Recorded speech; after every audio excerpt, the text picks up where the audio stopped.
Ang orasan sa silid-aklatan ng mga Vergara ay tiktak ng tiktak. Bawat pagtibok ng pendulo ay parang martilyong humahampas sa dibdib ni Laya. Nakakubli siya sa likod ng malalaking estante ng libro. Ang anino ng mga ito, ang kanyang baluti laban sa kagarbohan ng silid.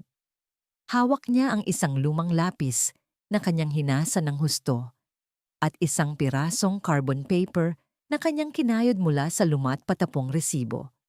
Maingat niyang inililipat ang mga letra mula sa makapal na mga dokumento sa mesa patungo sa manipis na papel na kanya namang itatago. Ang kanyang mga kamay ay nanginginig, hindi dahil sa lamig ng aircon, kundi sa takot at matinding pag-asa. Dahil sa mga papeles na ito, nagawa niyang kumpirmahin ang mga bulong at pinaghihinalaan niya sa loob ng ilang buwan. Ang pagkamatay ng kanyang kapatid na si Bata ay hindi aksidente.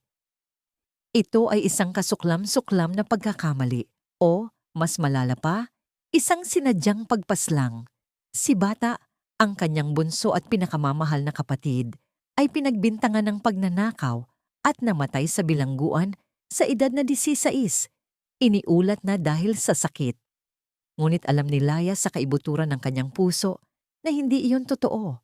Ngayon, may ebidensya siya. Isang biglang yabag ang nagpabilis ng tibok ng puso ni Laya. Mula sa pasilyo, lumitaw si Rafael Vergara, ang panganay na anak ng pamilya, kasama ang isang lalaki na may mapanlinlang na ngiti. Ang kanyang boses ay mayabang at punong-puno ng pagmamalaki, na parang pag-aari niya ang buong syudad sinagtala. Ang mga bagong kargamento ay darating sa susunod na linggo. Wika ni Rafael, nagpapahid ng kanyang mga kamay. Siguraduhin mong walang anumang aberya. Ayokong maulit ang nangyari sa nakaraang buwan, sa batang yon na may problema.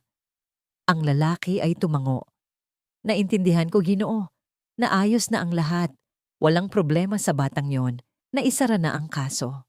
Mabuti. Tugon ni Rafael, tumawa ng may kasamang lamig. Alam mo naman kung gaano kahalaga ang bawat detalye sa negosyo natin, lalo na ang pagpapanatili ng kaayusan sa mga probinsya. Kahit ang maliliit na bato ay makapagpapabagsak ng isang malaking kuta. Ang mga salitang batang yon at nawara na ang problema ay parang tusok na yelo na tumagos sa puso ni Laya. Si Bata, ang kanyang kapatid. Hindi ito aksidente. Hindi ito sakit. Ito ay isang bagay na naayos na. Isang problema na naisara. Bawat salita ay nagbigay linaw sa kadiliman, ngunit kasabay nito ay nagpaliyab ng matinding galit sa loob niya. Ang lapis sa kanyang kamay ay halos mabasag sa higpit ng kanyang hawak. Isang malabong tunog ang gumapang mula sa kanyang kublihan. Isang maliit na paggalaw, marahil ng isang libro o isang piraso ng papel. Kaagad na tumigil si Rafael sa pagtawa. Ang kanyang matatalim na mata ay lumibot sa silid. Bawat sulok ay sinisiyasat. May naririnig ako, sabi niya. Bahagyang kumunot ang noo. Tignan mo. Ang kasama ni Rafael ay agad na lumapit sa estante ng libro. Nagulantang si Laya. Ang kanyang puso ay halos lumabas sa kanyang dibdib. Kailangan niyang kumilos. Ngayon na. Sa isang iglap, bumangon si Laya, inihagis ang mga dokumento at dumulas palabas mula sa kanyang pinagkukublihan. Ang kanyang layunin ay ang pinto. Ngunit bago pa niya marating yon, nakita na siya ng lalaki. Isang katulong! Sigaw nito. Napalingon si Rafael. Nakita niya si Laya, ang lapis at carbon paper ay nahulog sa sahig. Ang kanyang mukha ay nagpakita ng matinding galit. Habulin siya. Huwag mo siyang hayaang makalabas. Sinugod si Laya. Nagmadali siyang tumakbo. Sumisigaw sa kanyang isip. Sa mga sandaling yon, ang kanyang pagiging invisible bilang isang katulong ay naglaho. Ngayon, siya ay isang takas, isang biktima na naging mandirigma. Dumaan siya sa mga pasilyo ng Mansion Vergara na dati pamilyar, ngayon ay nagiging isang labirint ng mga panganib. Ang mga mamahaling vase, mga pinturang may ginto, at mga kristal na chandelier ay tila nagsasabing walang takas. Hinabol siya ng mga gwardiya. Ang kanilang mga yabag ay umaalingaw-ngaw sa mamahaling marmol. Ang kanyang hininga ay halos maubos. Ngunit ang imahe ni Bata na nakangiti ay nagbigay sa kanya ng lakas. Nakarating siya sa likod ng kusina, dumaan sa mga silid ng mga katulong, at sa wakas ay narating ang likod na pintuan na karaniwang ginagamit para sa mga basura. Binuksan niya ito ng padabog at lumabas siya sa dilim. Ang Mansyon Vergara ay isang kuta ng kayamanan at kapangyarihan sa gitna ng syudad Sinagtala. Ang lungsod mismo ay isang pagtutunggali ng mga nagtataasang gusali na sumasagap sa huling sinag ng araw at ng mga sikip na eskinita ng Binondo na kailanmay hindi nasisikatan. Sa itaas, ang pamilya Vergara ay namamayani, isang imperyo ng agrikultura, pagpapadala at politika. Sa ibaba, libu-libong manggagawa ang nagtatrabaho ng walang pahinga, umaasa sa barya na kanilang kinikita. Si Laya ay nasa pagitan ng dalawang mundong ito, isang katulong na pilit na nagtatago ng kanyang talino at matinding kalooban sa ilalim ng uniforme. Ngunit ang kamatayan ni Bata ang nagtulak sa kanya upang lumaban. Kung mayroon kang mga hiling o puna, mangyaring mag-comment para ipaalam sa akin. Lubos na nagpapasalamat si Inday Andrea. Naramdaman ni Laya ang malamig na hangin ng gabi, amoy ng polusyon at amoy ng mga panaderya na naghahalo sa kanyang ilong. Tumakbo siya ng walang humpay sa makipot at siksikang mga kalye ng Binondo, kung saan ang buhay ay umaapaw sa kabila ng dilim. Ang ingay ng mga sasakyan, ang sigawan ng mga nagtitinda, at ang mga musika mula sa karaoke bar ay lumikha ng isang halo-halong tunog na sana'y makapagkubli sa kanya. Sa kaliwa, nakita ko siya. Sigaw ng isa sa mga humahabol. Pumasok si Laya sa isang makipot na eskinita. Puno ng basurahan at mga naglalaba. Ang kanyang puso ay kumakabog ng malakas. Malapit na sila. Kailangan niya ng isang distraction. Dumaan siya sa isang night market na punong-puno ng tao. Ang mga ilaw ng mga stall ay kumikinang. Ang usok mula sa mga barbecue ay lumulutang sa hangin. Sa pagmamadali, nabangga niya ang isang lalaki. "Pasensya na," sigaw ni Laya, hindi man lang lumilingon. Bumagsak ang kamera ng lalaki. Habang pinupulot niya ito, nakita ni Laya ang mga humahabol sa kanya. Kung mananatili siya roon, madadamay ang lalaki. Tumakbo siya ulit. Ang lalaking nabangga ni Laya ay si Elias Reyes, isang batang mamamahayag na may matinding prinsipyo. Nagtatrabaho siya para sa isang maliit na pahayagan na may layuning magbunyag ng katotohanan. Noon pa man ay may naririnig na siyang mga bulong tungkol sa mga iligal na aktibidad ng pamilya Vergara, mga pagkawala ng mga tao, mga transaksyon sa ilalim ng lupa, at mga politiko na binibili. Nang gabing iyon, kinukuhanan niya ng larawan ang isang gulo sa palengke, umaasang makakahanap ng ebidensya ng korupsyon sa lugar. Nang makita ni Elias ang babaeng humahangos at ang mga lalaking may mapanlinlang na tingin na humahabol sa kanya, may kakaibang kaba siyang naramdaman. Ang mga mata ng babae ay puno ng takot, ngunit may kislap ng determinasyon na hindi karaniwan sa mga biktima. Nakita ni Elias ang kanyang sarili na tumatayo sa gitna ng kalsada, hinaharangan ang mga humahabol. "Ano po ang nangyayari dito?" tanong ni Elias, sinubukang maging kalmado. "Wala kang pakialam, bata. Lumabas ka sa daan namin." Sigaw ng isa sa mga lalaki, isang malaking tao na may tattoo. Sinamantala ni Laya ang pagkakataon. Dumaan siya sa likod ni Elias at nagpatuloy sa pagtakbo. Lumiko sa isang madilim na eskinita. Hindi nagtagal ay nawala na ang mga humahabol sa paningin ni Elias. Napilitang sumuko dahil sa dami ng tao sa night market. Tumakbo si Elias sa direksyon kung saan lumiko si Laya. Umaasang mahahanap pa niya ito.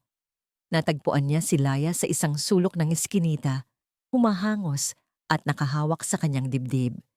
Ang kanyang buhok ay gulo-gulo, ang kanyang uniforme ay may mga mantsa ng alikabok, ngunit ang kanyang mga mata ay nananatiling matalim.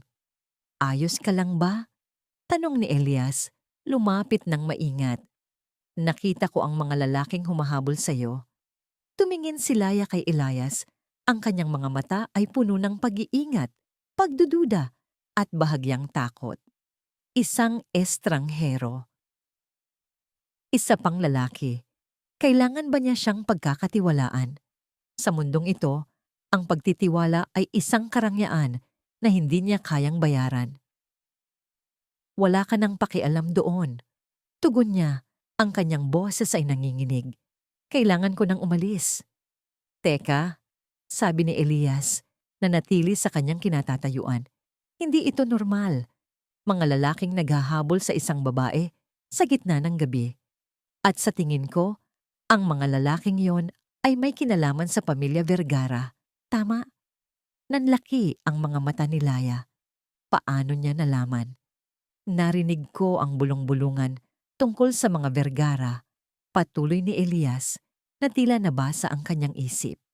"May mga nawawalang tao sa mga probinsya, may mga kasong hindi na tinuloy. Meron akong isang lead tungkol sa isang pamilya na ang anak ay nawala matapos umanong magtrabaho sa isang plantasyon na konektado sa kanila. Sa tingin ko, may kinalaman ito sa nangyari sa'yo." Sa wakas, ang pader na itinayo ni Laya sa paligid ng kanyang puso ay bahagyang nagpakita ng lamat. Ang nawawalang tao. Hindi lang siya. Hindi lang si Bata. Isang malaking puzzle. Ang lead na ito ni Elias ay hindi lamang isang pahiwatig.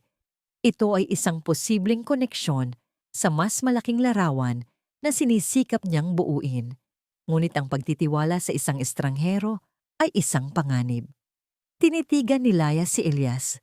Sa ilalim ng magulong buhok at maruruming uniforme, nakita ni Elias ang isang lalim sa mga mata ni Laya. Isang halo ng sakit, tapang, at isang apoy na nagliliyab sa gitna ng kanyang kaluluwa. At sa mga mata ni Elias, nakita ni Laya ang isang kislap ng katapatan, isang pagnanais na malaman ang katotohanan. Hindi pa niya kayang magtiwala ng buo. Ngunit ang buto ng pagdududa ay nahasik na. Ang laro ay nagsimula na. At tila hindi na siya mag-isa sa larong ito.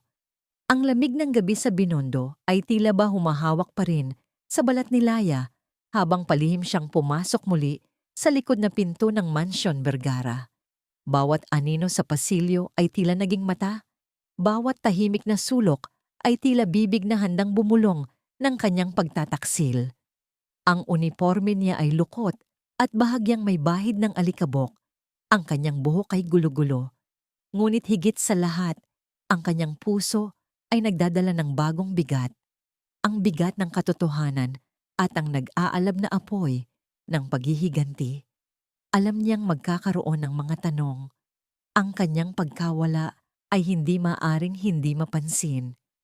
Habang papalapit siya sa kanyang silid sa dormitoryo ng mga katulong, naririnig na niya ang mahihinang bulungan. Nasaan kaya si Laya? Hindi ba siya pinayagang lumabas? Baka may masamang nangyari sa kanya. Sabi ko na nga, delikado sa labas.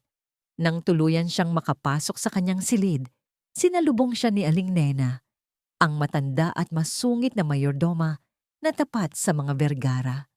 Nakatayo ito sa gitna ng silid. Ang kanyang mga braso ay nakakrus. Ang kanyang mga mata ay matalim na tumitig kay Laya.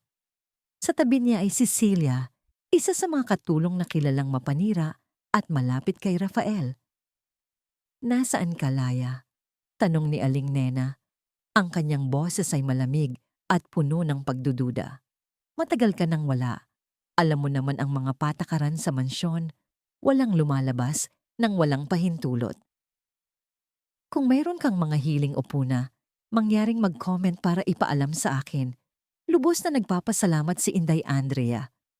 Huminga ng malalim si Laya. Ang utak niya ay mabilis na nagtrabaho. Kailangan niyang maging kasing linis ng isang salamin ang kanyang pagsisinungaling. "Pasensya na po, Aling Nena," Sagot niya. Sinubukang maging mahina at nahihiya ang kanyang boses. Kinailangan ko lang pong lumabas para maghanap ng gamot para sa aking tiyahin na may sakit. Nagkasakit po kasi siya bigla at walang ibang makakuha ng gamot. Gamot? Tanong ni Celia, nakangisi. Hindi ba't may dispensaryo naman tayo rito? At bakit ang gulo-gulo ng buhok mo? At may mantsa ang uniforme mo? Para kang hinabol ng kung sino. Napakasakit ng pangungutya ni Celia, ngunit pinilit ni Laya na huwag ipakita ang kanyang galit.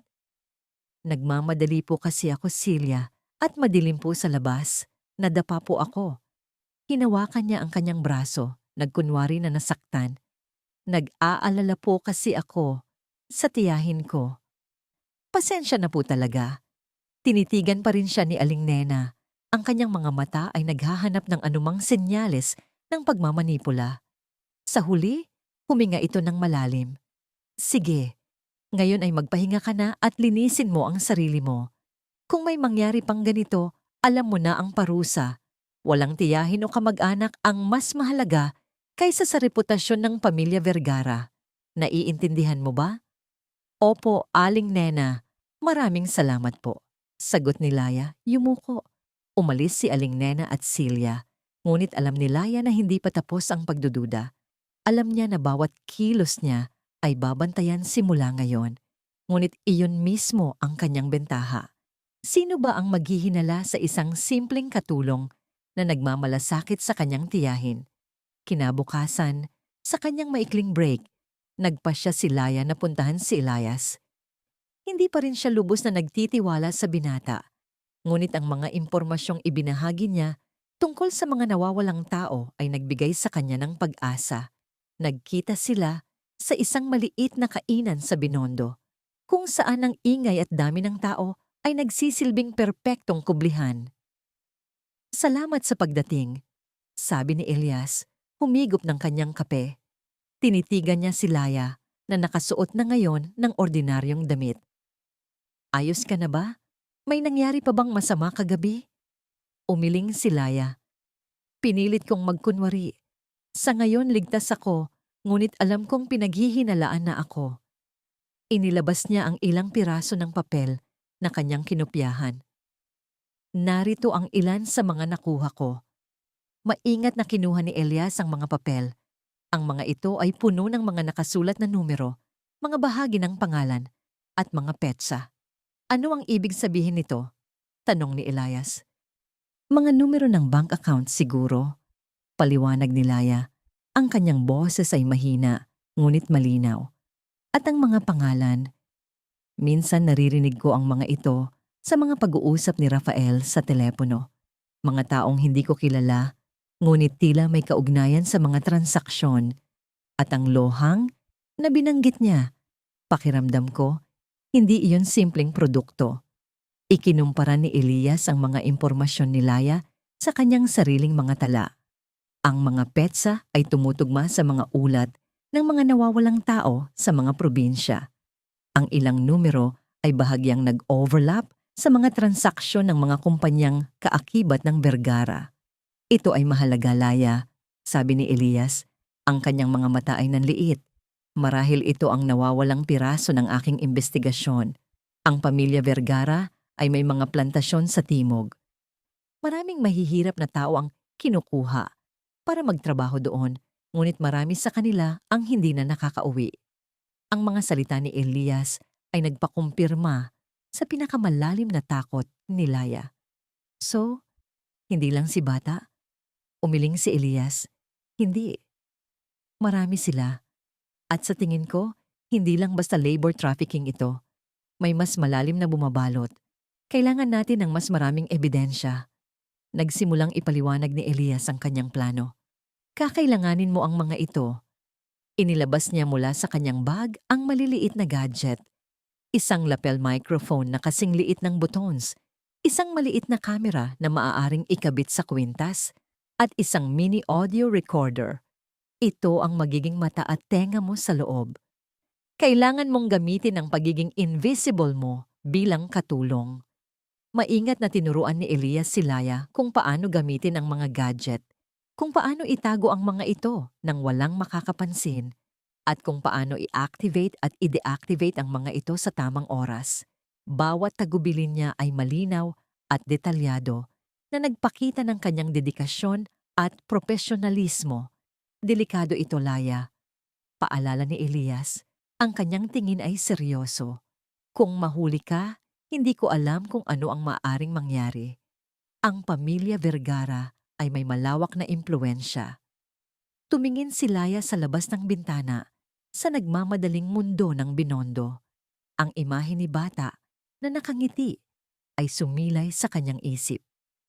Mas delikado kung hindi ako kikilos, Elias. Kailangan kong malaman ang buong katotohanan. Bumalik si Laya sa mansyon. Bitbit ang bagong pag-asa at ang mga mapanganib na gadget. Ngayon, ang bawat paghakbang niya sa mamahaling marmol na sahig, bawat paglilinis niya sa gintong chandelier, ay may bagong layunin. Siya ay hindi na lang isang katulong. Siya ay isang espiya sa sariling bahay ng kaaway. Ginagamit niya ang kanyang posisyon sa pinakamabisang paraan. Sa oras ng hapunan, habang nagsasalin siya ng alak, maingat niyang inilalagay ang recorder sa ilalim ng tablecloth. Narinig niya ang pag-uusap ni Rafael at ng kanyang ama, si Don Ricardo Vergara, tungkol sa isang bagong kontrata na kasama ang isang transportasyon na magaganap sa susunod na linggo sa pier na pag-aari ng Vergara. May binanggit din sila tungkol sa ilang opisyal na nabigyan na ng bahagi para hindi maging usyoso. Siguraduhin mong walang kalat, Rafael, sabi ni Don Ricardo. Ang kanyang boses ay tila napakapayapa, ngunit may bahid ng bakal. Ayokong masira ang ating pangalan. Huwag po kayong mag-alala, Ama, sagot ni Rafael. Naayos na ang lahat. Alam na ng mga tao ko ang kanilang gagawin. Ang mga bagong empleyado ay handa na para sa paglalakbay nila. Ang mga bagong empleyado, ang paglalakbay, ang lohang. Nagsimulang magbuo ang mga piraso ng puzzle sa isip ni Laya. Hindi ito mga produkto, hindi ito basta gamit. Ito ay mga tao. Mga taong ginagamit, ibinebenta, at sinasakripisyo para sa yaman ng mga Vergara. Sa silid-aralan, habang nililinis ni Laya ang mga estante ng libro, sinubukan niyang mag-iwan ng microphone sa likod ng isa sa mga malalaking libro. Narinig niya ang isang tawag ni Rafael sa isang politiko na pinag-uusapan ng mga boto at ang pagpapatahimik sa ilang miyembro ng media. May binanggit din sila tungkol sa isang bagong grupo ng mga kabataang lalaki at babae na dumating mula sa probinsya na ipinadala sa isang lugar na liblib para magtrabaho. Ang trabaho na iyon ay mayroong nakakatakot na konotasyon. Hindi lamang mga tao ang kanilang ibinebenta, pati ang integridad ng gobyerno. Ang mga Vergara ay nasa gitna ng isang napakalaking operasyon ng human trafficking na tinatakpan ng legal na fakad ng recruitment para sa agrikultura at overseas employment. Ang mga kabataang nawawala, ang mga pamilyang naghahanap ng kanilang mga mahal sa buhay, ito ay gawa ng mga Vergara. Sa bawat bagong impormasyon, ang pagdududa ni Laya kay Elias ay unti-unting nawawala. Nakikita niya sa binata ang tunay na pagnanais na ilabas ang katotohanan. Ang bawat pagtatala ni Elias, ang bawat tanong niya, ay hindi para sa isang sensational na headline lamang, kundi para sa katarungan. Sa kabilang banda, si Elias naman, sa bawat pagtitig kay Laya, ay nakikita ang higit pa sa isang simpleng katulong. Nakikita niya ang katalinuhan sa mga mata nito, ang matinding tapang sa bawat pagsubok, at ang hindi matitinag na pagmamahal sa kanyang kapatid na nagtulak sa kanya sa panganib. Hindi ka lang isang biktima, Laya, naisip ni Elias habang pinakikinggan niya ang mga bagong recordings na ibinigay ni Laya. Isa kang mandirigma. At si Laya naman, habang naglalakad sa mga madilim na pasilyo ng mansyon sa gabi, bitbit ang bagong ebidensya, ay naramdaman ang pag-asa. Hindi na siya nag-iisa. Ang butil ng pagtitiwala na itinanim ni Elias sa kanya ay nagsisimula ng lumago. At kasama nito, ang kanyang determinasyon ay mas nag-aalab. Ang madilim na kalikasan ng pamilya Vergara ay unti-unting nahahawi at kasama nito, ang landas patungo sa liwanag ay nagsisimulang lumitaw. Ito ay hindi magiging madali, ngunit sa unang pagkakataon, hindi na siya nag-iisa sa kanyang paghahanap ng katarungan. Ang lamig ng gabi ay madalas na nagiging saksi sa pagtatagpo ni Laya at Elias. Mga gabi kung saan ang ingay ng lungsod ay humuhupa at ang mga anino ay humahaba. Sa isang kubling sulok ng Binondo, malayo sa mapanuring mata ng mga Vergara, sila ay nagtatagpo, nagtitipon ng mga piraso ng katotohanan na tila mga basag na salamin. Ang mga recordings ni Laya, puno ng bulong at pagtatago, ay pinakikinggan ni Elias ng may matinding konsentrasyon. Ang kanyang panulat ay walang tigil sa pagtatala sa kanyang notebook. Ang mga bagong empleyado na binanggit ni Rafael, Elias, bulong ni Laya, ang kanyang boses ay puno ng pagkabahala.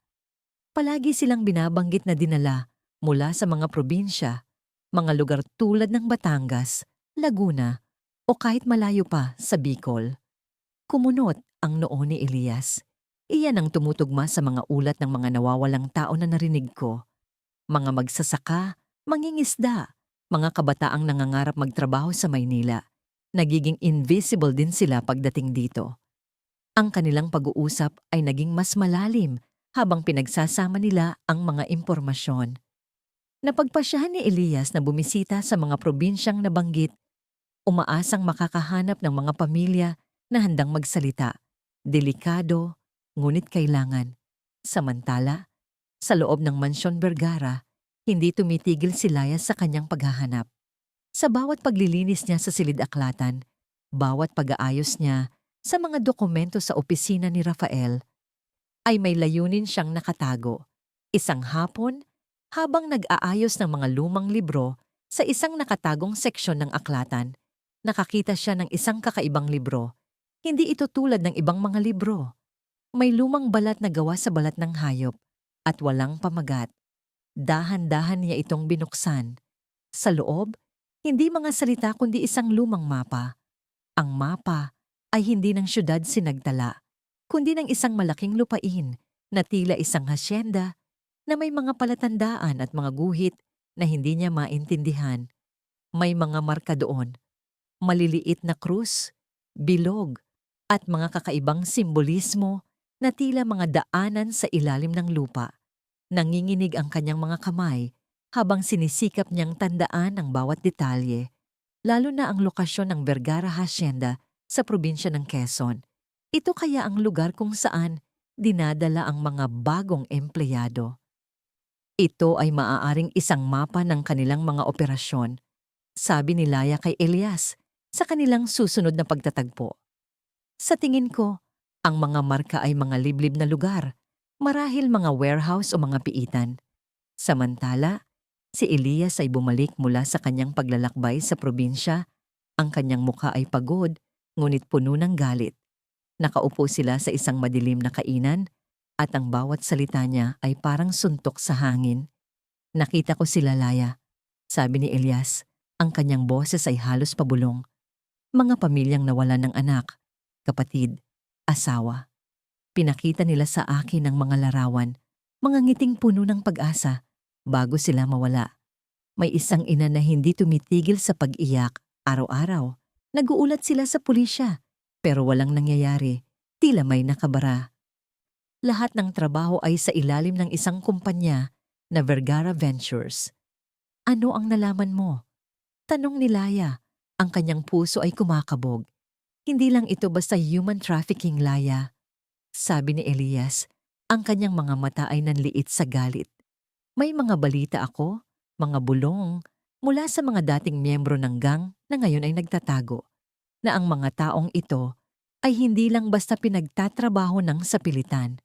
Ang ilan sa kanila ay ibinebenta ang mga organ.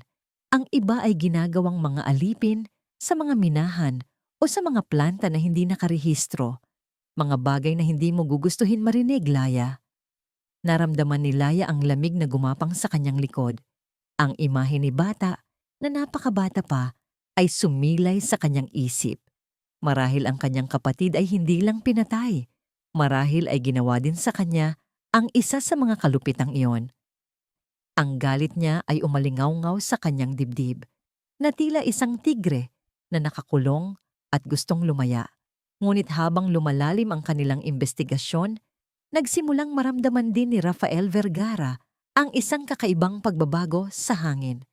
Merong isang bagay na hindi tama. Ang mga datos na dating madaling ma-access ay tila may mga hadlang na.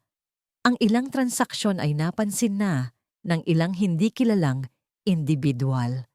Napakalinaw ng pakiramdam ko, sabi ni Rafael sa isa sa kanyang mga tauhan.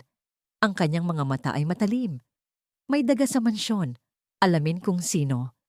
Nagsimulang magpalagay ng mga bagong kamera sa mga pasilyo ng mansyon, lalo na sa mga lugar na madalas daanan ng mga katulong. Ang mga gwardiya ay naging mas mapanuri. Ang mga katulong ay madalas na tinatawag sa opisina ni Aling Nena para tanungin ang kanilang mga kilos. Isang gabi, habang nag-iisa si Rafael sa kanyang pribadong opisina at sinasamantala ni Laya ang pagkakataon na suriin ang kanyang computer, halos mahuli siya. Narinig niya ang kanyang yabag mula sa pasilyo na nagpapabilis ng tibok ng kanyang puso. Ang screen ng computer ni Rafael ay puno ng mga spreadsheet na may mga nakakubling datos, mga pangalan ng mga opisyal at mga lokasyon ng operasyon. Kaunting panahon pa sana at makukuha niya ang isang mahalagang file, ngunit wala na siyang oras. Mabilis na isinara ni Laya ang computer at sa isang iglap, kinuha niya ang isang lumang libro sa istante. Isang libro tungkol sa mga orchid na alam niyang paborito ni Rafael. Nang bumukas ang pinto, nakita siya ni Rafael na nakaupo sa sahig. Tila ba nag-aayos ng mga libro? Anong ginagawa mo rito? Tanong ni Rafael. Ang kanyang boses ay puno ng pagdududa. Sino ang nagbigay sa iyo ng pahintulot na pumasok sa aking opisina sa ganitong oras? Ang puso ni Laya ay halos lumabas sa kanyang dibdib. Kailangan niyang umarte. Ngayon na. Pasensya na po, Ginoo Rafael. Sagot ni Laya. Ang kanyang boses ay nanginginig sa takot. Ngunit sa loob ay buo ang kanyang loob. Nabanggit po kasi ni Aling Nena na kailangan pong ayusin ang mga lumang libro rito. Akala ko po ay kailangan ko na itong gawin ngayon. Gusto ko lang po kasing tapusin ang aking trabaho ng maaga. Pinakita niya ang libro ng orchid. Ang gaganda po pala ng mga halaman dito. Ginoo Rafael, alam niyo po ba ang pangalan ng bulaklak na ito? Tinitigan siya ni Rafael. Ang kanyang mga mata ay nanliliit. Ang kanyang utak ay nagtatrabaho. Nagsisikap na makahanap ng anumang senyales ng pagsisinungaling. Ngunit ang mukha ni Laya ay puno ng paghanga at kaunting takot. Ang kanyang pagkilos ay walang bahid ng pagdududa. Ang kanyang boses ay tila isang simpleng katulong lamang. Sige, tapusin mo na yan, utos ni Rafael, hindi lubos na kumbinsido, ngunit wala ring makitang dahilan upang magduda. At sa susunod, huwag kang papasok sa aking opisina nang walang pahintulot. Opo, Gino Rafael, maraming salamat po, sagot ni Laya at yumuko. Nang umalis si Rafael, naramdaman niya ang kanyang hininga na bumalik. Isang malapit na tawag. Sa labas naman ng mansyon, si Elias ay nakakaranas din ng sarili niyang panganib. Isang gabi, habang nagsusulat siya sa kanyang apartment, isang malaking bato ang bumagsak sa kanyang bintana na nagpabasag dito. May nakakabit na papel sa bato, isang babala na may nakasulat na, "Tumigil ka kung ayaw mong matulad sa iba." Hindi nagtagal. Nakatanggap siya ng mga tawag sa telepono, mga tahimik na tawag, o minsan ay mga boses na nagbabanta, may mga bagay na hindi dapat ginagalaw. Naramdaman ni Elias ang bigat ng labanan. Ang pamilya Vergara ay may malalim na mga koneksyon at hindi sila uurong sa kahit anong paraan. Ang laban na ito ay hindi lang sa pagitan ng media at korupsyon. Ito ay isang laban para sa kanyang buhay. Sa kabila ng lahat ng panganib na ito, o marahil dahil sa mga ito, Ang koneksyon sa pagitan ni Laya at Elias ay lalo pang lumalalim. Sa mga gabing kanilang ginugol sa pag-aanalisa ng mga ebidensya, ang kanilang mga kamay ay minsan ay nagtatagpo. Ang kanilang mga mata ay nagkakatitigan ng matagal.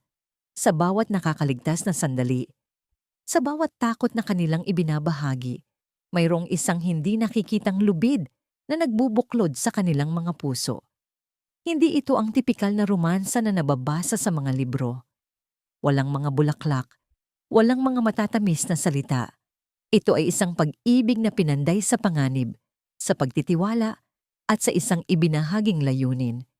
Sa mga mata ni Laya, nakita ni Elias ang kanyang sarili na handang lumaban hanggang sa huling patak ng dugo.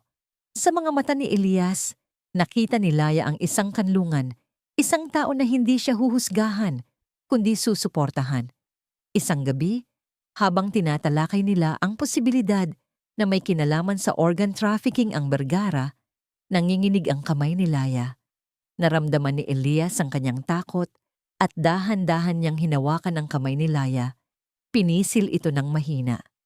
Hindi sila nag-usap, ngunit sa pagpisil na yon, naramdaman ni Laya ang lakas at suporta. Hindi ka nag-iisa, Laya. Bulong ni Elias, ang kanyang tingin ay seryoso. Hindi natin ito haharapin ng mag-isa. Ang mga salitang iyon ay nagpababa ng mga pader sa puso ni Laya. Ang bawat piraso ng bugtong ay nagiging mas madilim. Ang bawat panganib ay nagiging mas malapit. Ngunit sa pagitan ng dalawang kaluluwang ito, isang ilaw ang nagsisimulang suminag. Isang ilaw na pinanday sa pag-asa at pag-ibig na magsisilbing gabay sa kanila sa gitna ng kadiliman. Ang kanilang laban ay hindi pa tapos, ngunit ngayon, mayroon na silang bawat isa. Kung mayroon kang mga hiling o puna, mangyaring mag-comment para ipaalam sa akin. Lubos na nagpapasalamat si Inday Andrea.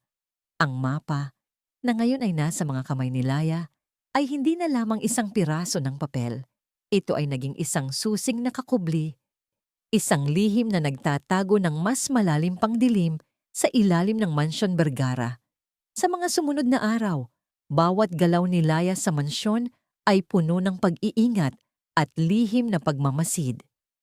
Habang nililinis niya ang silid-aklatan, ang kanyang mga mata ay naghahanap ng anumang senyales, anumang pahiwatig na tumutugma sa mga kakaibang marka at guhit sa mapa. Ang mga simbolismo ay hindi ordinaryo, mga krus, bilog, at mga linyang tila nagdudugtong ng mga daanan sa ilalim ng lupa. Ang mapa ay nagpapakita ng isang malawak na espasyo, mas malaki kaysa sa inaasahan niya. Ito ay tila hindi basta bodega, kundi isang buong mundo sa ilalim. Ang lokasyon ng hasyenda ng Vergara sa Quezon ay minarkahan ng malalaking X, ngunit ang pinakanakakatakot ay ang mga marka sa ilalim mismo ng mansyon sa siyudad Sinagtala. Isang hapon, habang nag-aayos ng mga lumang aparador na puno ng mga dokumentong halos hindi na ginagalaw, napansin ni Laya ang isang kakaibang bahagi ng pader. Hindi ito kagaya ng ibang pader, may bahagyang umbok at ang texture ay bahagyang iba. Ang kanyang puso ay kumabog ng mabilis. Ito kaya? Dinukit niya ang kanyang mga daliri sa pagitan ng mga ukit ng kahoy, hinahanap ang anumang mekanismo. Sa ilalim ng isang selyo ng Vergara, naroon ang isang maliit na bukol na, nang pindutin niya, ay nagdulot ng isang mahinang click. Dahan-dahang gumalaw ang isang bahagi ng pader, nagbubunyag ng isang madilim na lagusan na amoy lupa, amag, at isang bagay na hindi niya matukoy, isang amoy ng kalumaan at pagkabilanggo. Halos mapasigaw si Laya sa gulat at pananabik. Ito na. Ito ang pintuan patungo sa ilalim ng lupa, ang mismong puso ng kadiliman ng mga Vergara. Nilukoban siya ng matinding takot, ngunit mas nangingibabaw ang galit at determinasyong malaman ang katotohanan. Huminga siya ng malalim. Inilabas ang kanyang flashlight mula sa bulsa ng kanyang uniforme at pumasok sa lagusan. Ang pintuan ay dahan-dahang sumara sa likod niya. Tila ba nilalamon siya ng dilim. Ang hagdanan ay bato, makitid at madulas. Ang hangin ay mabigat at malamig, na tila ba hininga ng isang higanteng halimaw. Bawat hakbang ni Laya ay maingat. Ang kanyang flashlight ay sumisinag sa mga dingding na bato, nagbubunyag ng mga lumot at maliliit na insekto. Ito ay isang labyrinth, mas malaki at mas komplikado kaysa sa inaasahan niya. Ang tunog ng kanyang mga yabag ay umaalingaw-ngaw, na tila ba may sumusunod sa kanya. Naglakad siya sa mga koridor na paikot-ikot, dumaan sa mga silid na mukhang bodega, puno ng mga lumang kagamitan, mga kahon, at mga bakas ng mga nakaraang gawain. Ang kanyang mga mata ay matalas, naghahanap ng anumang palatandaan, anumang ebidensya. Nararamdaman niya ang presensya ng masamang gawain sa bawat sulok, bawat anino. Ang kanyang puso ay nananalangin na sana ay makahanap siya ng katotohanan. Ngunit kinakatakutan niya kung ano ang kanyang matutuklasan. Hanggang sa marating niya ang isang mas malalim na seksyon. Ang mga silid dito ay mas maliit. Ang mga dingding ay mukhang may mga bakas ng mga bakal na rihas. Ito ay mga selda. Maliliit, madilim, at puno ng kawalan ng pag-asa. May mga lumang banig sa sahig at mga bakas ng pagkain sa mga sulok. Ito nga ang piitan. Ang mga lugar kung saan ang mga taong biktima ng trafficking ay ikinukulong. Ang hininga ni Laya ay naging mabigat. Ang kanyang mga kamay ay nanginginig sa galit. Si Bata. Marahil ay dinala din siya sa ganitong lugar bago siya mamatay. Sa huling silid sa dulo ng isang koridor, nakita ni Laya ang isang kakaibang bagay. Hindi ito tulad ng ibang selda. Meron itong maliit na lamesa, isang upuan, at sa isang sulok, nakatago sa ilalim ng mga lumang sako, ay isang maliit na kahon na gawa sa kahoy. Ang kahon ay luma. May mga ukit na hindi na halos makita at may selyo na tila hindi pamilyar. Ito ay tila pinipilit na itago, ngunit hindi lubos na matagumpay. Nangangatal ang kanyang mga kamay habang binubuksan niya ang kahon. Ang loob ay amoy lumang papel at mga alaala. Ang una niyang nakita ay isang litrato. Isang litratong luma, medyo kupas, ngunit malinaw pa rin ang mga mukha. Siya, si Bata, na nakangiti. At sa gitna nila, isang babae na may matamis na ngiti at mga matang puno ng pagmamahal, si Aling Celia, ang kanyang ina. Ang kanyang ina na akala niya ay matagal nang patay. Ang litrato ay nahulog mula sa kanyang kamay. Ang kanyang puso ay tila tumigil sa pagtibok. Hindi siya patay. Hindi siya patay. Ang pamilya Vergara, niloko lang nila siya. Hindi. Hindi ito maaaring mangyari. Sa ilalim ng litrato, naroon ang isang luma at makapal na notebook. Ito ay isang diary. At ang sulat kamay, kinilala niya agad ito. Ang sulat kamay ng kanyang ama, si Mang David.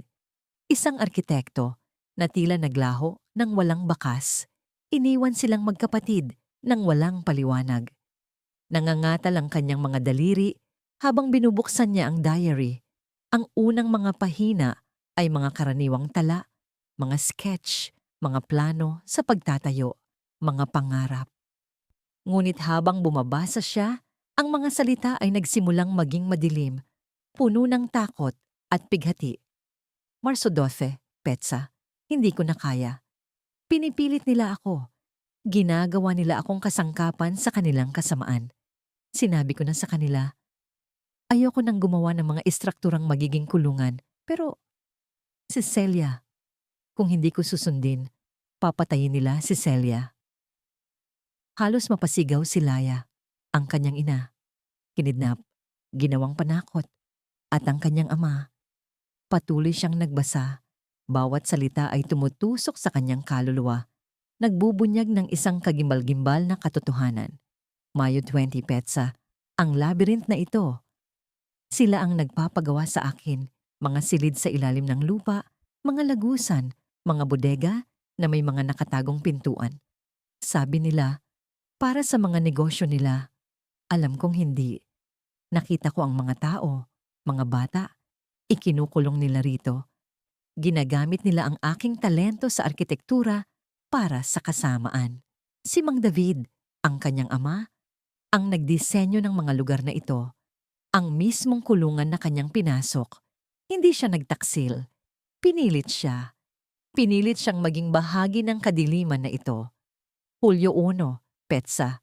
Sinubukan kong iligtas si Celia. Sinubukan kong tumakas kasama siya. Ngunit napakabilis nila. Napakayaman. Napakalakas. Hindi ko siya nailigtas. Kailangan kong tumakas, Mang David, upang may mabuhay na alaala ng aming pagmamahalan, upang makahanap ng paraan na mailabas ang katotohanan. Ngunit paano? Paano labanan ng isang pader na kasing taas ng mga Vergara? At ang huling entry na may petsang ilang taon na ang nakalipas, hindi ko alam kung saan ako pupunta. Ang sakit, ang pagkakasala. Iniwan ko ang aking mga anak, sina Laya at Bata. Ngunit hindi ko sila iniwan. Pinilit lang ako. Umaasa ako na isang araw, matutuklasan nila ang katotohanan at sana ay may makatulong sa kanila dahil ang pamilya Vergara ay isang halimaw na dapat sugpuin. Ang diary ay nahulog mula sa kanyang kamay. Hindi na siya makahinga. Ang lahat ng kanyang paniniwala, ang kanyang galit sa ama na nag-iwan sa kanila, ay naglaho, napalitan ng isang malalim na pakiramdam ng sakit, awa, at higit sa lahat, matinding pagnanais na gumawa ng tama. Ang kanyang ama ay isang biktima rin, at ang kanyang ina, buhay, sa ilalim ng kanyang mga paa, sa ilalim ng mismong mansyon na kanyang pinaglilingkuran. Ang kanyang paghihiganti kay Rafael para kay Bata ay naging mas malalim, mas komplikado. Hindi na lamang ito tungkol sa isang kapatid. Ito ay tungkol sa kanyang buong pamilya. Ang pamilyang Vergara ang nagwasak sa kanila. Ang pamilyang Vergara ang dapat magbayad. Nang gabing iyon, matapos niyang ilihim ang diary at ang litrato, nagkita sila ni Elias sa isang liblib na sulok ng Binondo. Ang mukha ni Laya ay maputla, ang kanyang mga mata ay namamaga, ngunit may isang bagong apoy na nagliliyab sa kanyang kalooban. Nakahanap ako, Elias. Bulong ni Laya, ang kanyang boses ay nanginginig, ngunit puno ng kapangyarihan. Inilabas niya ang litrato at ang ilang pahina ng diary na kanyang kinopya. Ang aking ina, si Aling Celia, ay buhay. At ang aking ama, si Mang David, ay pinilit ng mga Vergara na itayo ang mga impyerno sa ilalim ng lupa. Tinitigan ni Elias ang mga litrato at ang mga salita ng diary. Ang kanyang mukha ay puno ng gulat at hindi makapaniwala. Ang iyong ina, buhay? At ang iyong ama? Ang Vergara ang gumawa nito sa kanya? Tumango si Laya. Ang kanyang mga luha ay umaagos. Hindi niya kami iniwan. Kinidnap nila si Ina para pilitin siya. Para itayo ang mga kulungan, ang mga bodega, ang mga lagusan na iyon, ang mga lugar kung saan sila nagtatago ng mga taong biktima nila. Sa mga sumunod na oras, pinagsama nila ni Elias ang mga bagong impormasyon sa kanilang mga dating nalaman. Ang arkitekto ng mga Vergara, si Mang David, ay ang kanyang ama. Ito ay nagpaliwanag kung bakit ang mga istruktura sa ilalim ng lupa ay napakakomplikado at napakalihim. Ang kanyang ama ay may master plan. Kasabay nito, nagsimulang magbunga ang mga nakalap na impormasyon ni Elias tungkol sa istruktura ng pamilya Vergara. Ang lahat ng ebidensya, ang lahat ng transaksyon ay tila tumuturo sa isang tao sa likod ng lahat ng ito. Hindi si Don Ricardo, na tila ang publikong mukha lamang. Ang lahat ay bumabalik sa kanya, Laya, sabi ni Elias na nagpakita ng isang lumang ulat. Ang mga legal na transaksyon, ang mga lihim na kontrata, ang mga koneksyon sa mga politiko. Ang matriarch Vergara, si Elena. Siya ang utak sa likod ng lahat ng ito. Ang buong operasyon ng human trafficking, money laundering, ang pagpapatahimik sa mga saksi. Siya ang mastermind. Si Elena? Tanong ni Laya, gulat. Ang matandang babae na laging tahimik at mukhang banal. Oo, sagot ni Elias. Siya ang nagplano. Si Rafael ang braso ng operasyon, ang gumagawa ng marahas na gawain at ang nakikipag-ugnayan sa politika. Si Don Ricardo ay ang pangalan, ang respetadong mukha para sa publiko. Ngunit si Elena ang nagtatalaga ng lahat. Siya ang nagbigay ng utos na kidnapin ang iyong ina, Laya. Siya ang nagpahirap sa iyong ama. Ang katotohanan ay mas masakit at mas mapanlinlang kaysa sa inaasahan ni Laya. Ang banal na si Elena, ang ginagalang na matriarch, ay isang halimaw sa likod ng belo. Ang kanyang galit ay nag-aalab, mas matindi kaysa dati. Hindi na lamang ito paghihiganti, ito ay isang misyon. Isang laban para sa kalayaan ng kanyang ina, para sa katarungan ng kanyang ama, at para sa alaala ni bata. Kailangan nating iligtas si ina, sabi ni Laya. Ang kanyang mga mata ay nanliliit sa determinasyon. At kailangan nating ibunyag ang lahat ng kanilang kasamaan, Elias. Hindi lang si Rafael, ang buong pamilya Vergara. Tinitigan siya ni Elias. Ang kanyang puso ay puno ng paghanga at pag-ibig. Ang dating katulong na tinutulungan niya ay naging isang ganap na mandirigma. Ang kanilang laban ay naging mas personal, mas mapanganib, at mas mahalaga kaysa sa inaasahan nila. Ang mga anino ng nakaraan ay gumagapang, ngunit kasama nito, isang bagong apoy ang nagliliyab sa loob ni Laya. Isang apoy na handang sumunog sa buong imperyo ng Vergara. Ang mga anino ng gabi ay nagpakapal sa pagitan ni Laya at Elias, ngunit sa mga mata nila, nagliliyab ang apoy ng isang bagong pag-asa at isang matinding pagpapasya. Ang pagkatuklas na buhay pa si Aling Celia at ang katotohanan tungkol kay Mang David ay nagbigay ng bagong dimensyon sa kanilang laban. Hindi na lang ito tungkol sa hustisya para kay bata. Ito ay para sa kalayaan ng isang ina at pagtubos sa isang amang naging biktima. Kailangan nating iligtas si ina, Elias. Bulong ni Laya, ang kanyang tinig ay may halong tigas at pait. Ngunit hindi lang yon. Kailangan nating ilabas ang lahat.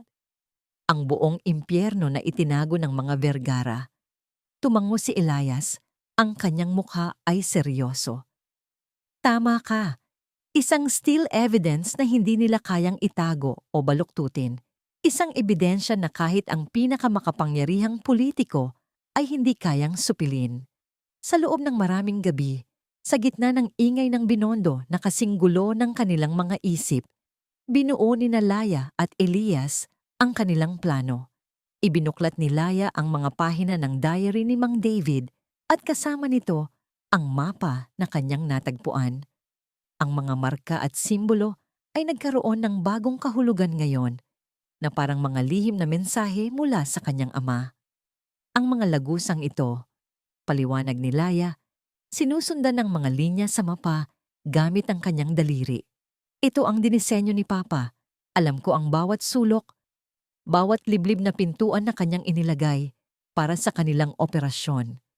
Ngayon, ito ang gagamitin ko laban sa kanila. Ang plano ay balwarte at mapanganib. Kailangan ni Laya na bumalik sa mga lagusan, hindi lang para hanapin si Aling Celia, kundi para hanapin ang master switch o master ledger na tiyak na naroroon. Isang bagay na magpapakita ng lahat ng transaksyon, ng lahat ng pangalan, at ng lahat ng krimen. Samantala, si Elias ang maghahanda ng pambihirang article. Kailangan kong maging handa na ilabas ito sa takdang panahon, Laya. Kapag nakuha mo ang ebidensya at naligtas si Aling Celia, doon ko ilalabas ang lahat. Ngunit hindi lang paglalabas ng balita ang kailangan. Ang impluwensya ng mga Vergara ay malawak. Kailangan nila ng kakampi sa batas. May isang tao ako, sabi ni Elias, si Kapitan de la Cruz. Isang tapat na pulis. Marami na siyang kaso na gustong buksan, ngunit palaging may pumipigil. Narinig ko ang mga bulong tungkol sa kanya na kahit sa gitna ng korupsyon, nananatili siyang tuwid. Kakailanganin natin siya. Ang mga mata ni Laya ay sumulyap sa plano. Ang kanyang puso ay naghahanda para sa isang laban. Kailangan nating maging matalino, Elias, at kasing bilis ng kidlat. Ang pinakamalaking hadlang ni Laya ay si Rafael, ang lalaking tuwirang may kinalaman sa kamatayan ni Bata at ang tagapagpatupad ng marahas na operasyon ng pamilya. Para makalapit sa pinakapuso ng Vergara, kailangan niyang harapin si Rafael ng direkta. Sa mga sumunod na araw, nagsimulang baguhin ni Laya ang kanyang persona sa mansyon. Ang dating tahimik at invisible na katulong ay nagpakita ng kaunting pagbabago. Hindi gaanong halata para mapansin. Ngunit sapat para maging kapansin-pansin kay Rafael. Isang hapon, habang nililinis ni Laya ang mga baso sa hapagkainan, napansin niya si Rafael na nag-iisa, umiinom ng mamahaling whiskey. Lumapit siya ng maingat. "Magandang gabi po, Ginoo Rafael," sabi ni Laya. Ang kanyang boses ay malambing, hindi tulad ng dati. "Gusto niyo po bang kumuha pa ng inumin?" Tinaasan siya ng kilay ni Rafael. "Ikaw, nasaan ang iba?" "Umalis na po sila.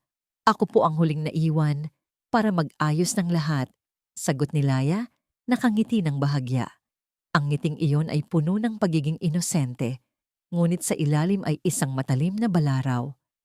"Parang malalim po ang iniisip niyo, Ginoo Rafael." "Wala kang pakialam sa iniisip ko," tugon ni Rafael, ngunit hindi niya ipinagtabuyan si Laya.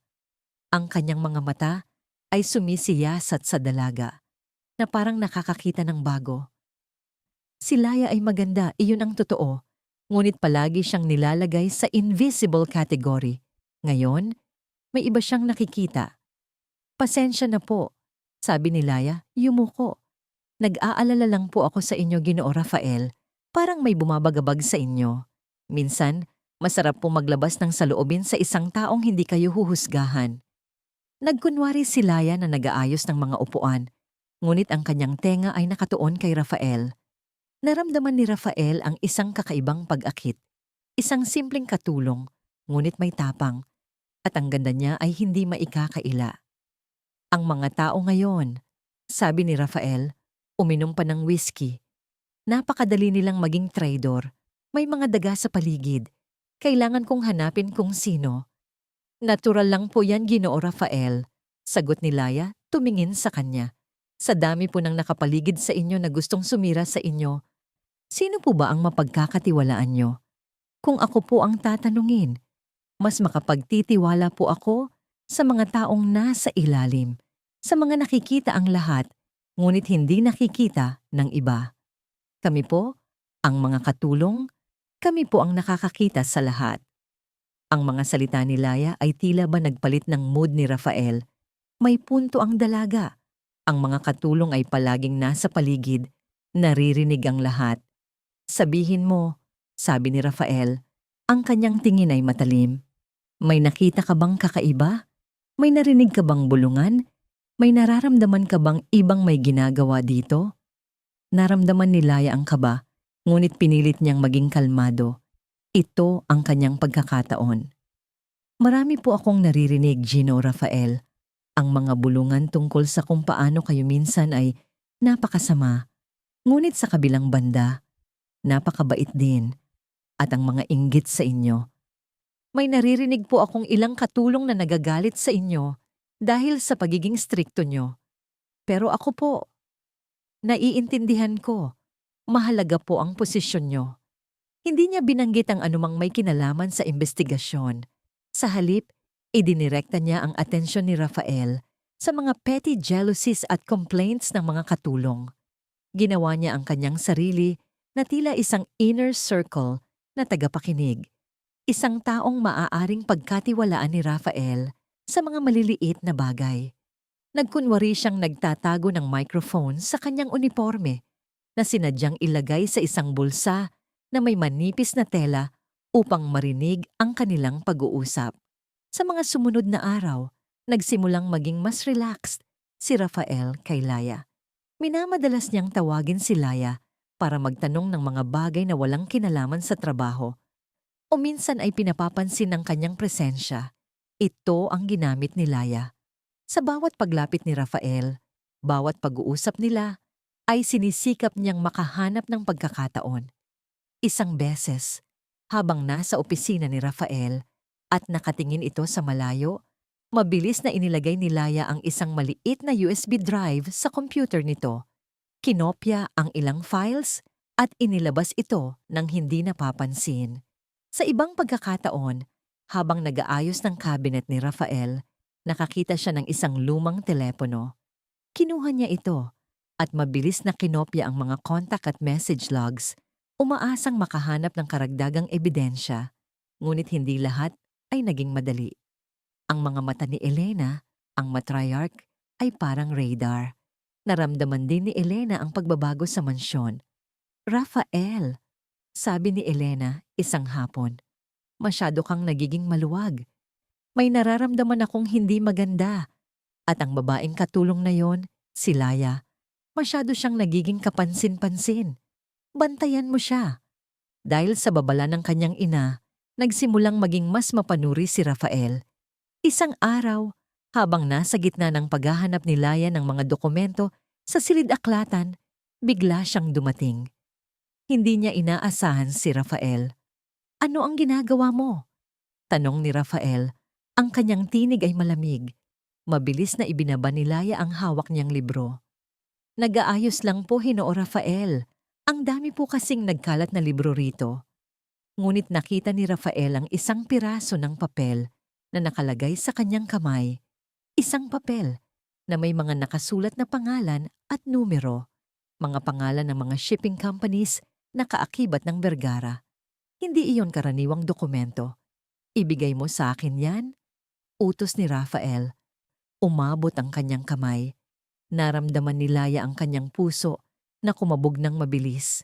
Nahuli na siya. Ngunit sa isang iglap, isang ideya ang pumasok sa kanyang isip. Mabilis niyang kinuha ang papel at sa halip na ibigay, ipinasok niya ito sa kanyang bibig at sinubukang lunukin.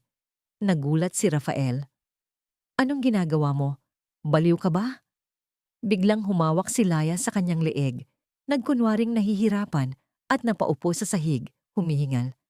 "Pasensya na po, Ginoo Rafael. Akala ko po, basura lang." Pinakita niya ang kanyang mga mata na tila luhaan sa hirap. Lumapit si Rafael, nagdududa, ngunit nakita niya ang matinding paghihirap ni Laya. "Basura? Anong basura? Hindi ka ba marunong magbasa?" "Marunong po, Ginoo Rafael, ngunit ang dami po kasing papel. Akala ko po ay lumang listahan lang ng mga kargamento na dapat itapon. Pasensya na po. Natakot lang po ako na baka pagalitan niyo po ako." Sa huli, umiling si Rafael na tila naiinis. Hindi niya maintindihan si Laya. Ang babae ay tila bobo, ngunit may kakaibang pag-akit. "Umalis ka. Huwag kang gagawa ng kalokohan sa aking silid-aklatan." Nang umalis si Rafael, mabilis na inilabas ni Laya ang papel na kanyang itinago sa ilalim ng kanyang dila. Hindi niya nilunok. Ito ay isang diversionary tactic. At ito ay nagtagumpay. Samantala, si Elias naman ay abala sa labas. Matagumpay siyang nakipag-ugnayan kay Kapitan de la Cruz. Nagkita sila sa isang tahimik na kapehan at inilatag ni Elias ang lahat ng ebidensya na kanyang nakalap. Ang mga recordings, ang mga dokumento, ang mga larawan ng mga nawawalang tao. "Kapitan de la Cruz," sabi ni Elias, "ang pamilya Vergara ay nasa likod ng human trafficking, organ harvesting, at pangkalahatang korupsyon. May mga pangalan ng mga politiko at opisyal na kasama nila. Hindi lang ito isang malaking kaso, ito ay isang imperyo." Tinitigan ni Kapitan de la Cruz ang mga ebidensya, ang kanyang mukha ay puno ng galit at pighati. "Alam ko na may bumabaho sa Vergara, Elias. Maraming kaso ang naisara bigla, ngunit wala kaming sapat na ebidensya para kalabanin sila." "Ngayon, meron na po tayo, Kapitan," sagot ni Elias. "At may darating pa. Ang kasamahan ko ay nasa loob ng mansyon, naghahanap ng still evidence na magpapatibay sa lahat." Ang kapaligiran ng kanilang pagpupulong ay biglang nagbago nang makita ni Elias ang isang pamilyar na kotse na dumaan sa harap ng kapehan. Isang kotse na pag-aari ng isa sa mga tauhan ni Rafael. Nakita siya. Kailangan nating mag-ingat, Kapitan, bulong ni Elias. Alam na nila. Hindi nagtagal, bumalik si Elias sa kanyang apartment. Ngunit sa loob, may naghihintay na sa kanya. Ang pinto ay bukas. Ang kanyang mga gamit ay nagkalat sa sahig. May mga nakasulat na banta sa pader gamit ang pulang pintura. Huminto ka o sunod ka. Naramdaman ni Elias ang lamig na gumapang sa kanyang likod. Ito ay hindi nababala. Ito ay pagbabanta ng kamatayan. Kinabukasan, isang trahedya ang naganap. Isang dating informant ni Elias, isang mangingisda na tumulong sa kanya sa probinsya at nagbigay ng mga larawan ng mga nawawalang tao, ay natagpuang patay. Iniulat na aksidente habang nangingisda. Ngunit alam ni Elias na hindi iyon aksidente. Ito ay mensahe mula sa mga Vergara. Isang babala. Ang kaisipang ito ay nagbigay ng matinding sakit kay Elias. Ang kanyang investigasyon ay nagdulot ng pagkamatay ng isang inosenteng tao. Naramdaman niya ang matinding pagkabigo at galit. Sa gabi, nang magkita sila ni Laya, ay umiyak siya sa bisig ni Elias. Ang sakit ng pagkawala ng kanyang informant ay naramdaman din ni Laya. Ngunit ang sakit na ito ay nagpalakas sa kanilang determinasyon. Hindi natin ito pwedeng sukuan, Elias, sabi ni Laya. Ang kanyang mga mata ay nanliliit sa galit. Para sa kanya, para sa lahat ng biktima, kailangan nating tapusin ito. Sa pagitan ng kanilang mga luha at sakit, may isang bagong apoy ang nagsimulang magliyab. Ang kanilang pag-ibig na pinanday sa gitna ng panganib at takot ay naging isang sandata. Hindi na lang ito tungkol sa sarili nilang kaligtasan. Ito ay tungkol sa isang mas malaking layunin. Isang hapon, sa kanyang huling paghahanap sa mga lagusan, sa isang liblib na sulok sa ilalim ng lumang bodega ng Vergara, natagpuan ni Laya ang isang nakalock na cabinet. Sa tulong ng mga pinakamahalagang detalye mula sa diary ng kanyang ama at sa kanyang mga natutunan sa pagmamanipula sa mga lumang mekanismo, binuksan niya ito. Sa loob, naroon ang isang lumang, makapal na ledger. Ang takip nito ay balat at ang mga pahina ay dilaw na sa katagalan. Ito ay hindi basta ledger. Ito ay ang black book ng mga Vergara. Maingat na binuksan ni Laya ang ledger. Ang bawat pahina ay puno ng mga nakasulat na pangalan, mga pangalan ng mga taong kinidnap, ang kanilang mga petsa ng pagdating at paglalabas, ang kanilang mga presyo, at ang kanilang mga destinasyon, mga detalye ng mga transaksyon sa organ harvesting, mga pangalan ng mga opisyal ng gobyerno na tumanggap ng suhol, mga hukom, mga politiko, at mga miyembro ng militar. Ang lahat ay naroroon, kasama ang mga detalyadong petsa at halaga ng bawat krimen.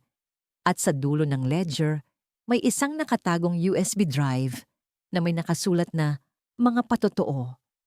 Mayroon ding isang lumang cassette tape recorder at ilang cassette tape na may label na mga petsa at mga pangalan. Nanginginig ang kanyang mga kamay. Ito na ang steel evidence. Ito ang magpapatibagsak sa imperyo ng Vergara. Mabilis na kinopya ni Laya ang lahat ng impormasyon, ang mga litrato ng bawat pahina ng ledger gamit ang kanyang hidden camera at ang mga nilalaman ng USB drive sa kanyang sariling device. Ang mga tape ay inilagay niya sa isang sako na kanyang dinala. Ang paghahanap ay tapos na. Ngayon, ang laban ay magsisimula na. Sa labas ng mga lagusan, naramdaman ni Laya ang bigat ng katotohanan na kanyang bitbit. Ang bawat pahina ng ledger ay isang buhay na sinira. Bawat pangalan ay isang biktima. Ngunit sa bigat na yon, mayroon ding matinding kapangyarihan. Ang kapangyarihang ibunyag ang lahat. Ang kapangyarihang magbigay ng hustisya. Ang kanilang plano ay naipatupad na. Ang mga piraso ay nakahanay. Ang entablado ay handa na para sa huling pagtatanghal. Ang bawat kilos, bawat desisyon ay magdidikta sa kanilang kapalaran. Ang bagyo ay paparating na at handa na sina Laya at Elias na harapin ito ng magkasama. Kung mayroon kang mga hiling o puna, Mangyaring mag-comment para ipaalam sa akin. Lubos na nagpapasalamat si Inday Andrea. Ang gabi ng paghihiganti ay bumaba sa syudad si Nagtala. Dala ang bigat ng lihim at ang pangako ng pagbabago. Sa ilalim ng isang buwan na tila nagkukubli, nagsimula ang operasyon. Ang pinakahuling kabanata ng laban ni Nalaya at Elias laban sa imperyo ng Vergara. Bitbit ang black book at ang mga cassette tape. Dahan-dahang binuksan ni Laya ang lihim na pintuan patungo sa ilalim ng lupa. Ang puso niya ay kumakabog ng malakas, hindi lamang sa takot, kundi sa pananabik. Pananabik na makita ang kanyang ina. Pananabik na wakasan ang lahat. Ang bawat hakbang sa madilim na pasilyo ay tila sinabayan ng mga bulong ng nakaraang pighati. Ngunit may kasamang himig ng pag-asa. Sa labas, sa isang kubling sulok malapit sa pier na pag-aari ng Vergara, si Elias ay nakikipag-ugnayan kay Kapitan de la Cruz. Ang mukha ni Elias ay seryoso. Ang kanyang mga mata ay nanliliit sa determinasyon. Ang mga ebidensya ay sapat na, Kapitan. Sabi ni Elias, ipinapakita ang mga larawan ng black book at ang mga nakopyang dokumento. Ang mga tao ay ikinukulong sa mga bodega ng Vergara sa mga probinsya. Mayroon tayong pagkakataon na iligtas sila ngayong gabi. Tumango si Kapitan de la Cruz. Ang kanyang tingin ay matalim. Huwag kang mag-alala, Elias. Ang mga tauhan ko ay nasa posisyon na. Sa sandaling mailabas mo ang iyong article, sabay-sabay tayong kikilos. Wala nang makakapagtago sa mga Vergara. Bumalik tayo sa ilalim ng lupa. Nagsimulang hanapin ni Laya ang mga ruta na ipinapakita sa diary ng kanyang ama. Sa bawat pagpihit ng kanyang flashlight, natuklasan niya ang mga silid na may bakas ng kalupitan, mga lumang tanikala, mga basag na bote, at mga sulat sa dingding na tila ba huling sigaw ng kawalan ng pag-asa. Ang kanyang galit ay nag-aalab, nagiging lakas na nagtutulak sa kanya pasulong. Sa wakas, narating niya ang isang silid na tila mas maluwag at mayroong isang maliit na bukas na bentilasyon na nagpapapasok ng bahagyang hangin. Sa sulok, nakaupo sa isang lumang silya, ang kanyang likod ay nakaharap sa pintuan, ay isang babae. Payat, ang kanyang buhok ay puti na, ngunit ang postura ay may bahid pa rin ng dignidad. Ina? Halos pabulong na tanong ni Laya. Ang kanyang boses ay nanginginig. Dahan-dahang lumingon ang babae. Nang makita niya si Laya, ang kanyang mga mata, na puno ng lungkot, ay biglang nanlaki. Ang bibig niya ay halos hindi makapaniwala. Laya, ikaw ba yan, anak ko? Lumapit si Laya, lumuhod sa harap ng kanyang ina, at niyakap ito ng mahigpit. Ako nga po, ina. Nandito na po ako. Ililigtas ko po kayo.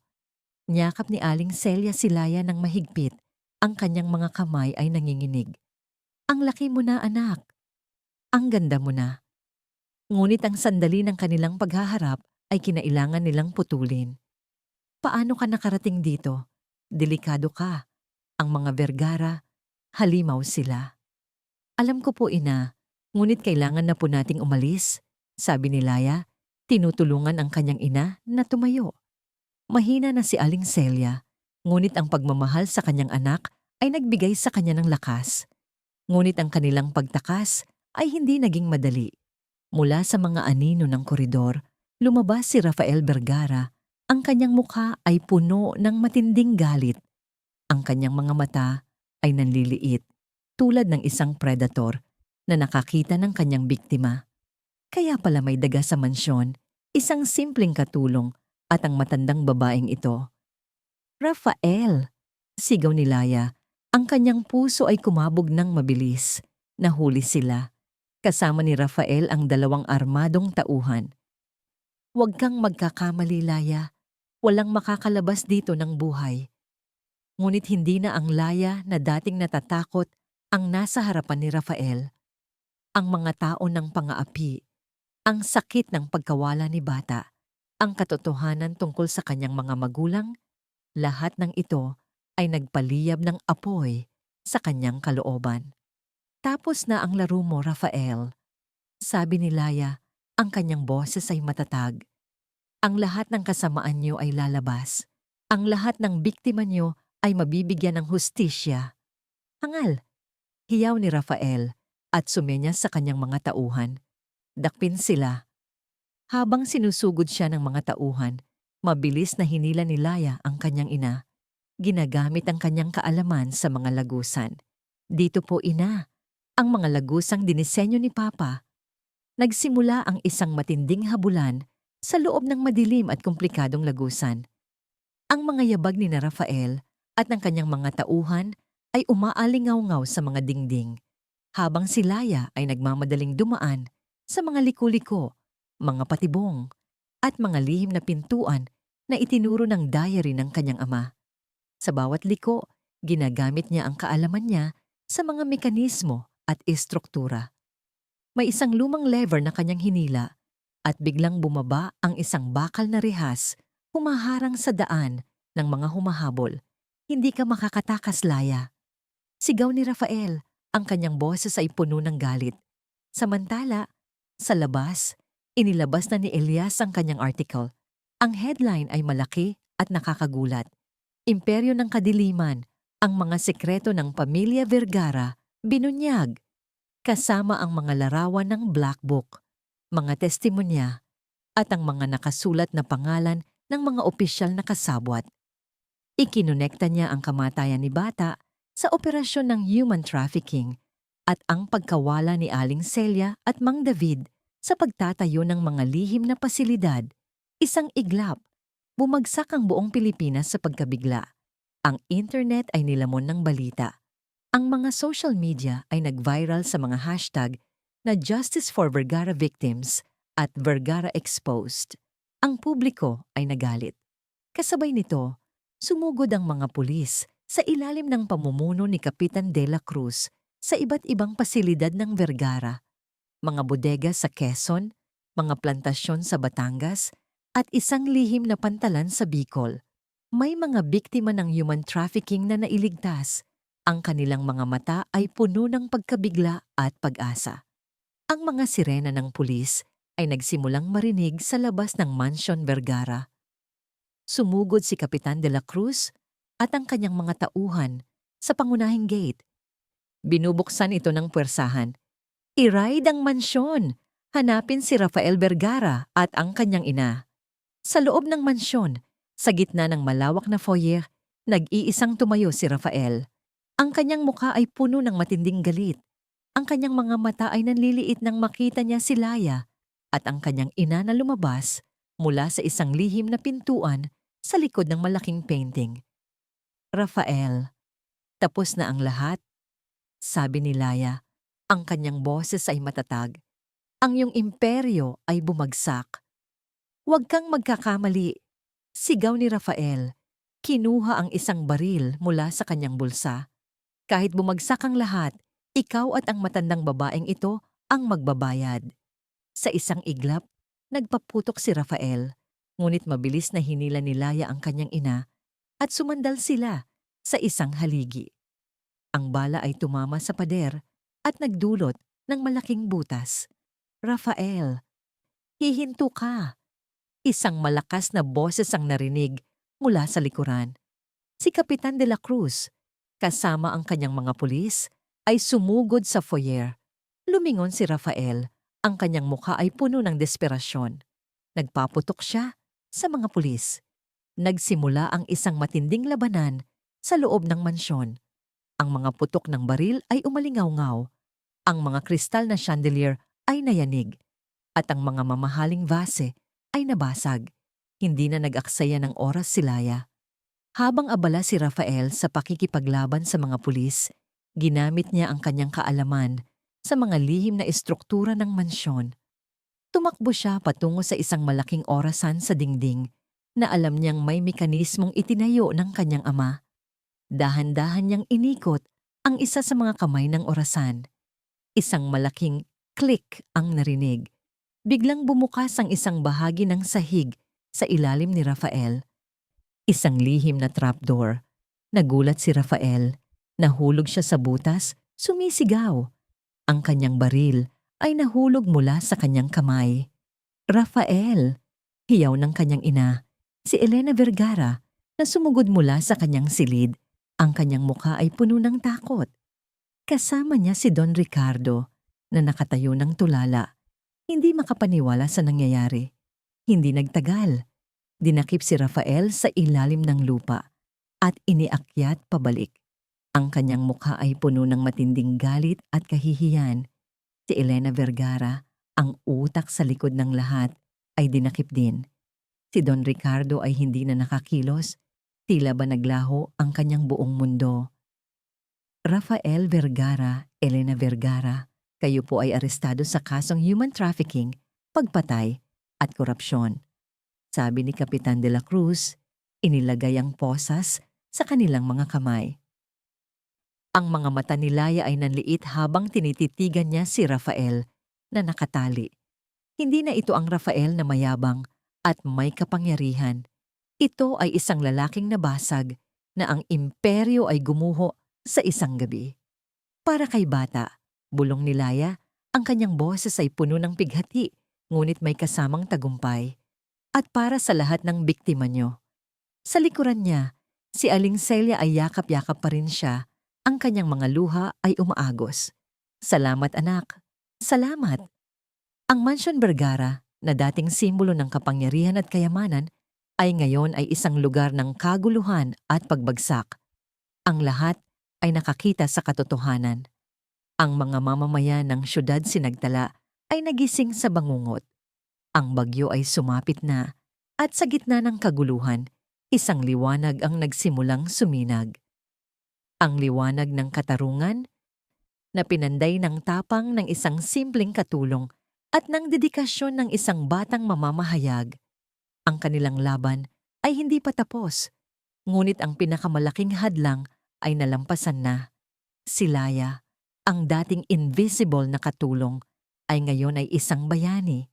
Ang gabi ay lumipas, ngunit ang pagbagsak ng Mansion Vergara ay hindi lamang isang panaginip na naglaho sa pagsikat ng araw. Ito ay isang katotohanang nagising sa buong syudad Sinagtala at umalinggaw-ngaw sa buong kapuluan nang suminag ang unang liwanag ng umaga sa ibabaw ng mga nagtataasang gusali. Ang mga sirena ng pulisya ay patuloy pa ring humuhuni. Ang mga ilaw ng ambulansya ay kumikislap at ang Mansion Vergara na dating simbolo ng kapangyarihan at karangyaan ay ngayon ay isang lugar ng kaguluhan, mga basag na salamin at isang nagbabagong kapalaran. Si Rafael at Elena Vergara ay dinala sa presinto. Ang kanilang mga mukha ay puno ng matinding galit at kahihiyan na tila sumusunog sa kanilang balat. Si Don Ricardo, na tila nawala ng lahat ng lakas, ay sumuko ng walang laban. Ang kanyang mga mata ay blangko, tila hindi pa rin makapaniwala sa nangyari. Ang black book, na puno ng mga pangalan at krimen, ay naging ebidensya, kasama ang mga cassette tape at ang testimonya ng mga nailigtas na biktima mula sa iba't ibang pasilidad ng Vergara. Ang artikulo ni Elias ay kumalat na parang apoy sa tuyong damo. Ang bawat pahayagan, bawat istasyon ng radyo, at bawat social media feed ay puno ng balita tungkol sa pagbagsak ng imperyo ng Vergara. Ang publiko ay nagalit, nagulantang, at humingi ng hustisya. Ang mga hashtag na Vergara Exposed at Dus Justicia, Justice for Vergara Victims, ay naging trending topic. Nagiging boses ng milyon-milyong Pilipino na matagal nang pinahihirapan ng korupsyon at pang-aabuso. Gayunpaman, ang laban ay hindi pa tapos. Sa mga sumunod na linggo, lumabas ang katotohanan na ang imperyo ng Vergara ay mas malawak at mas malalim kaysa sa inaakala. Ang mga investigasyon ay lumawak, hindi lamang sa syudad Sinagtala, kundi pati na rin sa iba't ibang probinsya, nagbubunyag ng isang masalimuot na web ng corruption, burol ng tao, at iba pang krimen na kinasasangkutan ng matataas na opisyal ng gobyerno, mga politiko, at maging ang ilang miyembro ng militar. Kung mayroon kang mga hiling o puna, mangyaring mag-comment para ipaalam sa akin.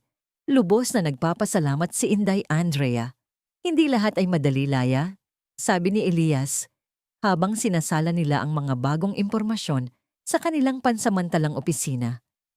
Isang maliit na kwarto sa pahayagan ni Elias. Maraming ahas sa loob ng gobyerno na konektado sa Vergara. Ang ilan ay nakatakas na, ang iba naman ay ginagamit ang kanilang impluwensya at pera para bawasan ng kanilang mga parusa. Totoo, ilang pangalan na nasa black book ang hindi pa nahuhuli o kaya naman ay nagagamit ang mga abogado at koneksyon para ipagtanggol ang kanilang sarili. Ang laban sa korte ay magiging mahaba, masalimuot at puno ng banta. Ngunit ang unang hakbang ay nagawa na. Ang pader ay nasira na. Sa labas ng mga bulwagan ng hustisya, ang mga tao ay nagtipon. Nagkaroon ng mga protesta, mga rally, at mga pagtitipon na nananawagan ng tunay na pagbabago. Ang kwento ni Laya, ang simpleng katulong na nagpabagsak sa isang dambuhalang imperyo, ay naging inspirasyon. Siya ay hindi na isang invisible na tao. Siya ay isang bayani. Samantala, si Laya ay abala sa mas personal na laban, ang paggaling at pagpapanumbalik ng kanyang pamilya. Matapos maligtas si Aling Celia, dinala niya ito sa isang tahimik na lugar sa probinsya, malayo sa ingay at panganib ng lungsod. Si Aling Celia, bagamat pisikal na payat at nanghihina, ay dahan-dahang nakakabawi sa kanyang emosyonal na kalusugan. Ang mga tao ng pagkabilanggo, ang pagkawala ng kanyang pamilya, ay nag-iwan ng malalim na sugat. Hindi ko akalain na makikita pa kita, anak. Bulong ni Aling Celia, habang hawak ang kamay ni Laya, nakatingin sa malawak na bukirin. Araw-araw, ipinagdarasal ko na sana ay ligtas ka at si Bata. Si Bata, masakit. Ang pag-uusap tungkol kay Bata ay laging mahirap, ang sugat ay malalim. Ngunit sa bawat pag-uusap, sa bawat luha na kanilang pinagsasama, dahan-dahang gumaling ang kanilang mga puso. Si Laya ay ibinahagi sa kanyang ina ang lahat. Ang paghihinala niya, ang pagpasok niya sa mansyon, ang pagtuklas niya sa diary ni Mang David, at ang kanyang laban. Ibinahagi rin ni Aling Celia ang kanyang mga karanasan, ang takot, ang pangungulila, ang pag-asa na hindi niya kailanman binitawan. At ang tanong tungkol kay Mang David, ito ang pinakahuling piraso ng puzzle. Ayon sa diary, tumakas siya. May pag-asa pa rin ba na buhay siya? Sa tulong ni Elias, nagsimula silang maghanap. Sa mga lihim na entry sa diary ni Mang David, may mga pahiwatig tungkol sa kanyang posibleng tinaguan. Isang lumang bahay sa probinsya na pinagmulan ng kanyang pamilya. Hindi ito madali at puno ng kawalan ng katiyakan. Ngunit hindi sila sumuko. Ilang linggo matapos ang pagbagsak ng Vergara, habang nagpapagaling sina Laya at Aling Celia sa probinsya, isang tawag ang natanggap ni Elias. Ito ay mula sa isang malayo at liblib na baryo. May isang matandang lalaki rito, sir. Mahina na, pero matalim pa rin ang isip. Sinabi niya na siya si Mang David at gusto niyang makita ang kanyang pamilya. Dali-daling nagtungo sina Laya, Aling Celia at Elias sa baryo. Ang paghaharap ay puno ng luha, ng mga yakap, at ng mga salitang matagal nang gustong sabihin. Si Mang David, payat at puno ng mga pilat ng pighati, ay umiyak habang niyayakap ang kanyang asawa at anak. Pinatawad niyo ba ako, mga anak? Hindi ko kayo iniwan. Pinilit lang nila ako. Hindi ka namin iniwan, Papa, sagot ni Laya. Ang kanyang mga mata ay puno ng luha. Alam namin. Nalaman namin ang lahat, hindi mo kasalanan. Ang pamilyang nawasak ay nagsimulang magbuo muli. Dahan-dahan, piraso-piraso. Ang paggaling ay isang mahabang proseso, ngunit kasama ang pagmamahalan, nakikita nila ang liwanag.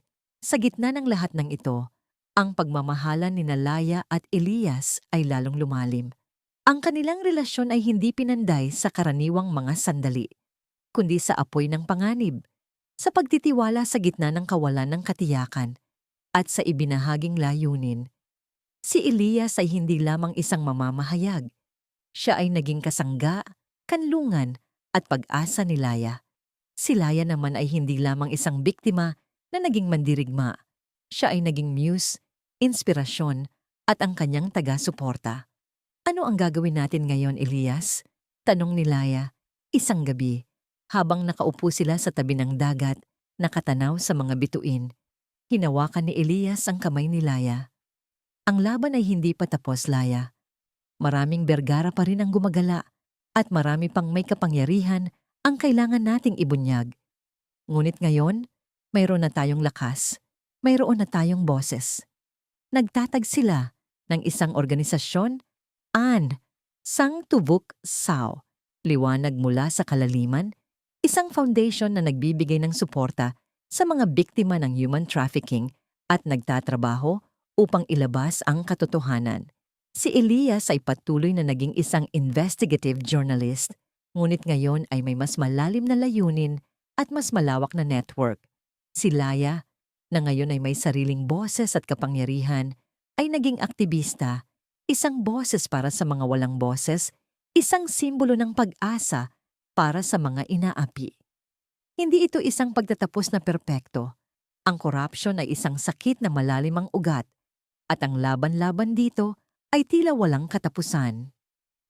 Ngunit sa pagbagsak ng isang dambuhalang imperyo, tulad ng Vergara, may pag-asa. Mayroong isang mensahe na kahit ang pinakamaliit na individual, ang pinakahindi nakikitang tao, ay may kapangyarihang magdulot ng pagbabago. Isang araw, bumalik si Laya sa siyudad Sinagtala. Nakatayo siya sa isang mataas na lugar, tinatanaw ang lungsod. Ang araw ay sumisikat. Ang mga sinag nito ay nagbibigay liwanag sa bawat sulok. Ang lungsod ay tila nagbago. Hindi perpekto, ngunit may bagong pag-asa. Ang mga tao ay mas gising, mas matapang, at mas handang lumaban. Naramdaman ni Laya ang simoy ng hangin, ang amoy ng pag-asa. Ang kanyang kapatid, si Bata, ay hindi na makakabalik. Ang sakit ay mananatili, ngunit ang kanyang laban ay nagbigay katuturan sa kanyang pagkamatay. Ang kanyang ina at ama ay muling nakasama. Ang kanyang pagmamahalan kay Elias ay patuloy na lumalago. Sa mga mata ni Laya, nakita niya ang isang bagong liwanag na sumisinag sa siyudad Sinagtala. Isang liwanag na nagmumula sa kalaliman. Isang patunay na kahit gaano pa kadilim ang gabi, ang pag-asa at hustisya ay laging matatagpuan basta mayroong puso na handang lumaban. Ang kwento ng isang simpleng katulong ay naging alamat, isang paalala na ang pinakamalaking pagbabago ay nagsisimula sa isang maliit na spark ng tapang.